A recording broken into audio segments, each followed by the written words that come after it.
Good morning and welcome. I will be discussing Google Classroom in math.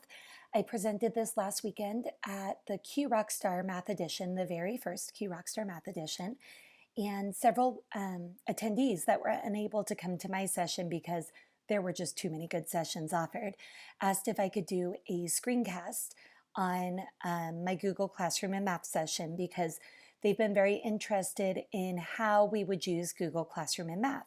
So I wanted to just quickly share what we went over so that if you find it interesting and relevant, you can start using these ideas in your classroom as well. So very first thing, I shared the slide link, which is bit.ly/rockstarclassroom. So you can access these slides there. You could also make your own copy of the slides so that you could take notes if you'd like. My name is also hyperlinked on the slide so that you can check out my blog where I'm going to have some more details on this session. So the very first thing that I had participants do after accessing the slides was actually get into Classroom because you understand it better through that experience. Unfortunately, I'm not going to be able to get everyone who's watching the screencast into the classroom because in order to access a Google Classroom, you have to be in the same Google Apps for Ed domain. So I used a demo domain for the training, but I will be showing you what that demo domain looked like in the screencast. So I had my participants join the class using a specific class session code. And first and foremost, we talked about the three biggies because there really aren't a ton of different build features in Classroom, which is actually a nice thing, keeps it pretty streamlined and focused. You know, we had some discussion around when iPads first came out and everyone was all about what million apps can I add to my iPads? And then we sort of took a step back and said, wait a second, what if we did a few things and we did them really well? So I think that that's what Classroom is getting at by only having three different build features, sort of using these three tools and using them really well. So I'm going to, at this point, switch over to the big slides, or the big view here, just so you can see during the session, we were consistently bouncing between the slides and our classroom. So taking a look here, we have Q Rockstar Math Session 1, and apologies if you can hear my dog going crazy in the background. So Q Rockstar Math Session 1, and if you take a look, this was the classroom that we worked out of, and this plus button is where we would create announcements, assignments, and questions. And the first big idea is the announcements. And with announcements, this is really just if you have something to say, this is the place to say it. You can attach files, drive items, YouTube videos, links. We stuck with our Willy Wonka theme for anyone who saw my shred. So announcements, it's for when you do want to share. Just some ideas for announcements, linking Padlets to generate class discussion, linking Google Forms and gathering data from your students, posting YouTube videos, posting resources for units or projects. So let's take a look at what that looks like in the classroom. Participants jumped right in, and on this Padlet, which was posted up as an announcement, they shared their ideas on why it is that many math teachers are hesitant to use Classroom. And we had some really good, genuine discussion about some of the things, the trends that were emerging and what they posted. That change is scary and that people fear the use of technology. Change becomes a little less scary when you experiment with it. So for those of you that have never experimented with Classroom, I'd really recommend diving in and posting some tools. Have a colleague log into your Google Classroom as a student in your class and try out the tools. Talk to each other about what works, what doesn't. Change becomes a little less scary when you gain that experience with it. A lot of the comments that came out were about how it's hard to type in a math classroom and paper and pencil are still important. And I would 100% agree with these statements. When you are functioning within Google Tools in Google Classroom, don't force something into a text space that is not meant to be in a text space. Even Dan Meyer will say, you know, one of the most important technologies that was ever invented is the pencil, right? And that it's still important. So we're going to talk about some workarounds to sort of bring those paper pencil tasks into the digital environment in a way that isn't forced. We'll talk about that more when we get into the assignments features. So then another comment here is that grading on the Chromebook is not easier. Now, I will somewhat agree with this statement that just grading, just entering a grade, logging a grade is no easier than writing down a grade in a grade book. However, I would beg to differ in the sense that grading can be enhanced in the fact that you can actually communicate with your students around items that they've responded to. So for example, I'm going to look at one of my assignments here, angles of a triangle. And I'm going to look at the fact that I can go ahead and send feedback to different students. I'm not going to model it right now since I don't want to freak anyone out by giving them notifications of feedback. But you can take a look here and see I've given the student feedback. Please remember to copy the triangles. So they have an opportunity to revise their work prior to submitting. So just there, I've actually enhanced the grading process, because if a student were to turn in a piece of paper to me, I would have to look at the paper. I'd have to be like, oh, wait a second, this student needs feedback, find that student, give them their feedback. Whereas when I can do it in Google Classroom, I can instantly send a student or a group of students feedback. You'll see I did some silly grading here just to show what was possible. Wouldn't we all like to receive 1,000 out of 100 on our assignments? So while grading is not totally superior, the feedback process, I do believe, is superior within Google Classroom. And then you can also, from Google Classroom, opening up any assignment, click on the gear that's up in the corner once you've opened up the assignment, and you can download all of the grades either to a spreadsheet or to Google Sheets. So I'm going to click here, copy all grades to Google Sheets. And remember, this is just from my demo domain that I used for the session. So I don't have a ton of grades up here, but you can see all of my assignments up there, and that all of the grades I give my students would automatically populate in that Google Sheet below. So that's just addressing one of the concerns that came up on our Padlet there.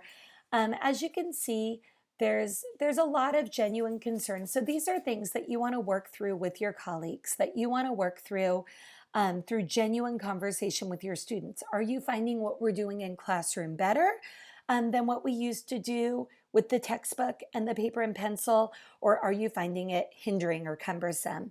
So I look forward to showing you sort of how we honor the fact that paper and pencil are important as we get into the assignments feature. So back in our classroom, the next thing that we did is we took a quick getting to know you survey that I had built in Google Forms. Google Forms is such a great tool, especially when you're looking at math and having your own data in math and generating data that's actually meaningful to the students that you can use in different ways. So the teachers, who were the students in my classroom, filled out that form. And then we went to the responses sheet and we looked at the different ways that we might want to interact with data. Everything from pulling up, oh, and I'm in the wrong account here. So let me bounce over to the account where this was actually created. Oh, look, there's my blog post that I'm writing. All right, and there we are. So now I've got my edit access rights here. So everything from taking a look at a list of numbers, like how many hours did you sleep last night? And then inserting charts that can represent this data and get some class dialogue going. So an alarming number of my students slept around 5 hours the night before. You can take a look at all the different ways that you can look at this. So these are all the students sleeping 5 hours. These were students who slept 8 hours or more, leading to different types of class discussion. But then responses like this, how tall are you? We had a great discussion about why students couldn't just sum up the cells and find an average on that, and how we have all these different units floating, and what you as a teacher might have done to prevent that if you wanted all of the responses to be within one unit, or if you wanted it to be a lesson not only on finding the mean or average, but also if you wanted it to be a lesson on converting units of measurement.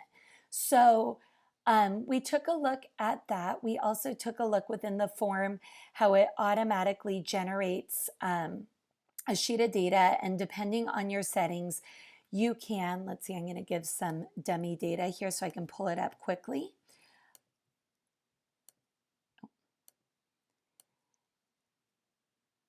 You can enable it so that students can see the previous responses and get instant access to the data that was gathered.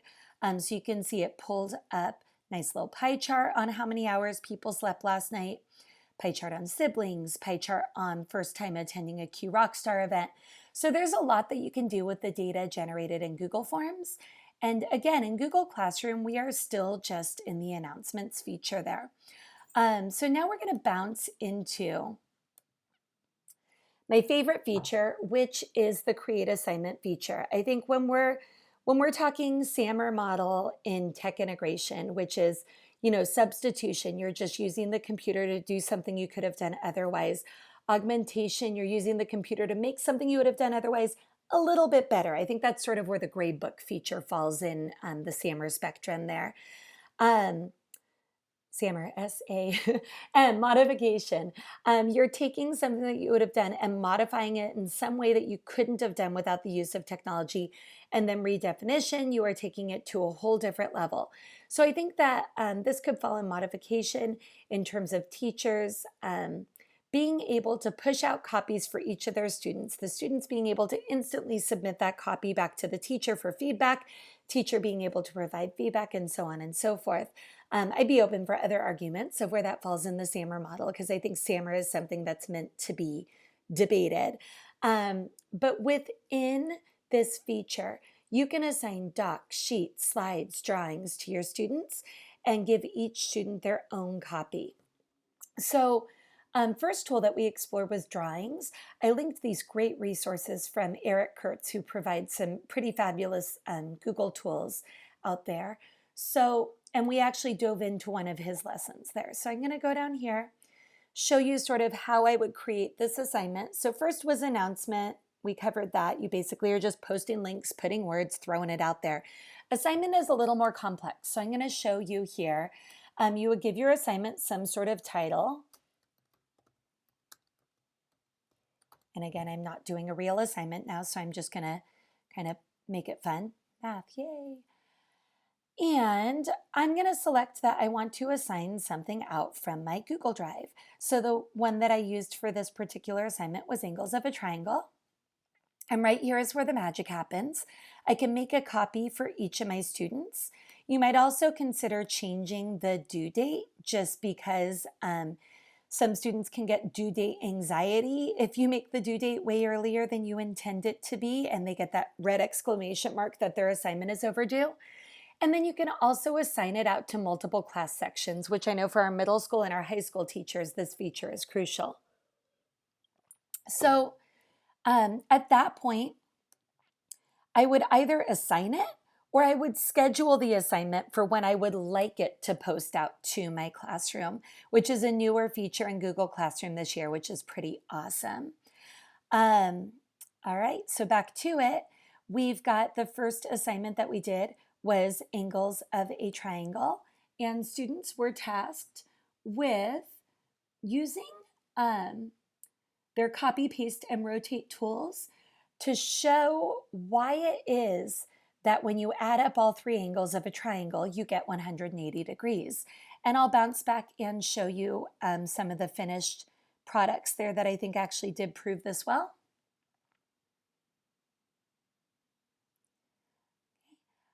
So taking a look here, you can see that that same triangle copied 3 times and dragged into 3 different positions on the line that we know is 180 degrees proves that the 3 angles of a triangle add up to 180. And again, we took our time a little bit more on this in the session. This is just your your big picture overview in the screencast. Google Slides can be used for so much in terms of getting collaborative work done, in terms of students actually showing their learning, presenting their learning, so many different ideas on what you can do with Google Slides. What we did is we did a Google Slides geometry scavenger hunt. So I'm just going to pull up one example here because they used a selfie on the front, and I really love those selfies. And teams were tasked with using the feature of inserting image and then take a snapshot, and then you have to click allow. And there I am, in order to post up their work for the scavenger hunt. So I'm not going to have my morning face projected up there too much longer. I'll just put up the Classroom Chef book. As you can see, I can hold up anything, take a snapshot, and insert it directly into my slides. This is also going to be your magic workaround in slides, in docs, to still honor the paper pencil aspect, and that sometimes we just want to write on a piece of paper. Students can insert snapshots of not only piece of paper, whiteboards. Students enjoy whiteboards way more than paper, let's just be honest. But you can also insert images, as we're going to see in our geometry scavenger hunt. So students were tasked to get creative, make it outside, which was a challenge because we were on the 4th floor. And oh, I really like this with supplementary angles. They used the lines to support it. And to find at least 6 items from this scavenger hunt. So depending on what content you're teaching, you could come up with different scavenger hunts. Bouncing back to our, okay, I'm going to go over this in a moment. Bouncing back to our slides here, there's just so much that you can do with Google Slides, endless possibilities with Google Slides. I've linked my Google scavenger hunt here. I've also linked some of John Carippo's Iron Chef lessons, which can really apply to any content area. But bouncing back up to what I skipped there, again, remember, don't force students to try to write their math or draw their math on a screen, especially if you don't have touch screen access. Really consider using that inserting image, take a snapshot feature, and I've inserted directions on that there.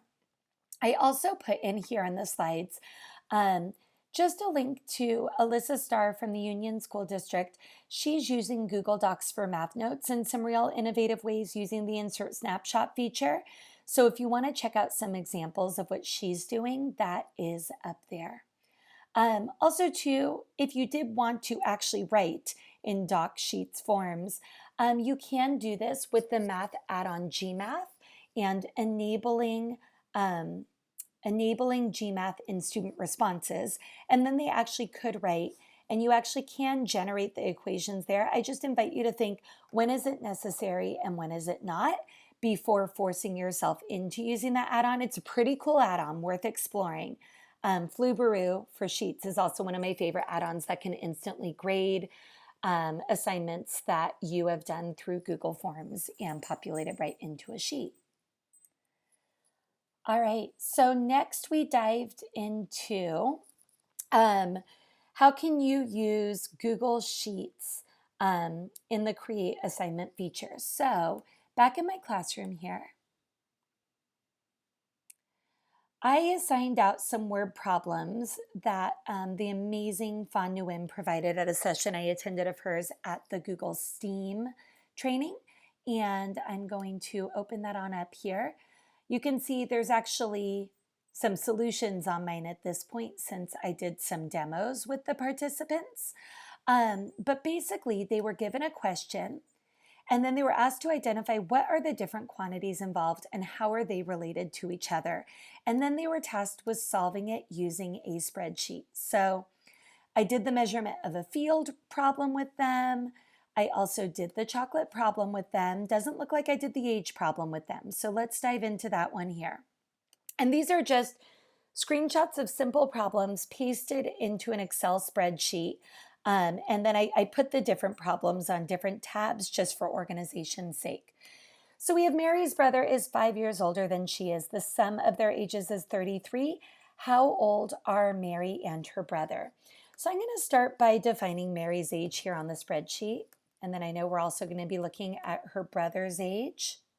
Actually, let's get a little more specific. Mary's age, brother's age, and then the sum of their ages. So if I start by saying Mary, when Mary was 1 year old and 1 year old, and then I want to get to Mary's 2 years old, but I'm not going to type 2. I have to start telling the cells what relationship I want them to see. So I'm going to say equals 1 year plus 1. And then now the cells know that each time we're going to be adding 1. And they'll know this if I take this rule that I just applied, and I want to see that little cross there, and I drag that rule down, I extend it. Now I want to define Mary's brother's age as related to Mary's age. So I'm looking at the relationship here between my quantities. So Mary's brother is 5 years older than she is. So when Mary was 1, I'm going to say equals Mary's age plus 5 and press return. I'm going to take that rule and extend it on down. And then I want to find the sum of their ages. So the sum of their ages, I'll just add up their ages. So I'll say equals Mary's age plus Mary's brother's age and press return. Extend that rule on down. Taking a look, the question's asking when the sum of their ages is 33. How old are Mary and her brother? So I'll just go ahead and highlight that one there. So at that time, Mary would be 14 years old. Her brother would be 19 years old. What some of the participants did after this was to sort of define their ages and the relationship between these quantities using variables. So if you go up and you insert a row above, we basically said Mary's age was X. We said her brother's age was X plus 5, right? And then we said for the sum of their ages that X plus 5 was going to equal the sum, right? So that is just one way of approaching problem solving, where you need to look at the relationships between different variables, different quantities, just taking a look at how can you break it down in a different way, because we know Common Core thinking is all about students having different ways to approach problem solving. If you've never used sheets with your students, I highly recommend it. The students actually find it less challenging than we as adults do. And that's a big tip for us, that we need to give our students access and exposure to Google Sheets and to just Sheets in general, because they're going to need to have this skill moving forward into almost any career that they could dive into. And the fact that we have so many adults scared to use Sheets shows that we need to start playing around and using them more. If you want more resources on using Google Sheets, Alice Keeler is probably the greatest Google Sheets fan, and she has just a myriad of resources on her blog. There's so many resources on her blog. So moving right along, and I am going to have to wrap up the screencast soon, we are at our final feature, which is our questioning feature. And let me just zoom to where this might appear on our slides. So with the questioning feature, I really think that this is a big one to increase accountability and discussion. Anytime I'm hosting a class discussion, it's hard for me to keep track and record who has participated, who hasn't. Also, too, we know that there's some students who just don't feel comfortable or right participating in a whole class setting. So the questioning feature gives them a way to participate that is not up and in front of their peers, and gives them a way to interact with other students. One of my favorite things about the questioning feature is that you can set it so that students have to respond before they can see others' responses. So again, this is really hitting that standard for mathematical practice, that the students can construct viable arguments, critique the reasoning of others. The activity that we did in class was we did a which one doesn't belong.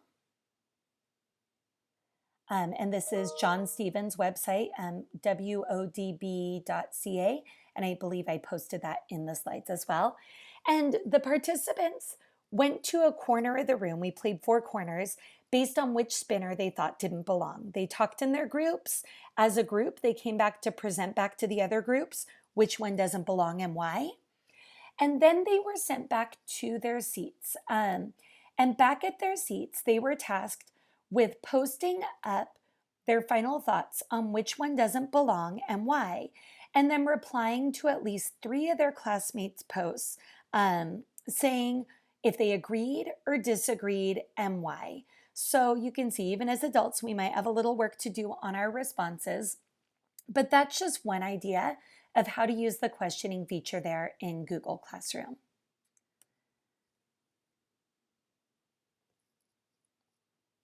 A couple other tools that I love using with the questioning feature for math. My favorite no, if you've never watched this video, definitely check it out. And Andrew Studell does a lot of work around this as well. And then Estimation 180. Great tools to drive discussion when you're using the questioning feature. Some of the tools that we didn't get deep into, but we did talk about, Geogebra does have integration with Google Classroom. There's a video on the slide deck there that you can watch that shows you how you can post Geogebra assignments out through Google Classroom. Desmo is sort of the best fix that me and my teachers have found at this time is taking a screenshot of a Desmo's graph. Maybe it's a slide within an activity builder lesson. Maybe it's just a graph that they've created that sort of captures and summarizes their learning and demonstrates understanding of the concept, and having them submit that screenshot in Classroom. That's pretty much the closest we've gotten with Desmos, but hopefully they're working on that integration. We did not get to it but in the session, but Dan Meyer's 3-act tasks. Often I like to post the discussion prompts in as a Google form so that you can instantly see what everyone in the class was thinking for their estimations, for their guesses of what number's too high, what number's too low. Again, you can use the sheet that the form automatically populates into as a great tool to look at trends in our estimates. And then I also showed how with any 3-act task, if you have your sequel that you want to post out that additional work there, you can do that in Google Classroom. And that sort of brings us to the end. It was a very jam-packed 2-hour session. At the end, we just tried to dive in and play with it a little bit more and look at how do we actually push these things out in Google Classroom and talk about what teachers were planning on teaching the following week and what tools fit well into Google Classroom and what tools they might want to keep out of a digital space. So thank you if you are still with us for listening to everything. I know that I went very fast in that, but I do think that it is a very worthwhile tool for math teachers to use and to try to bring some of their instruction in a digital space if it enhances the instruction, if it makes it more engaging, if they can provide more authentic experiences of ways that we gather data and ways that we view data and ways that we just interact with and do math. I think that there's a lot of possibilities out there. So thank you for sticking with me through this long screencast and continue to reach out with your experiences. I'd love to hear of any of you that are implementing these strategies in your classroom. Have a great day.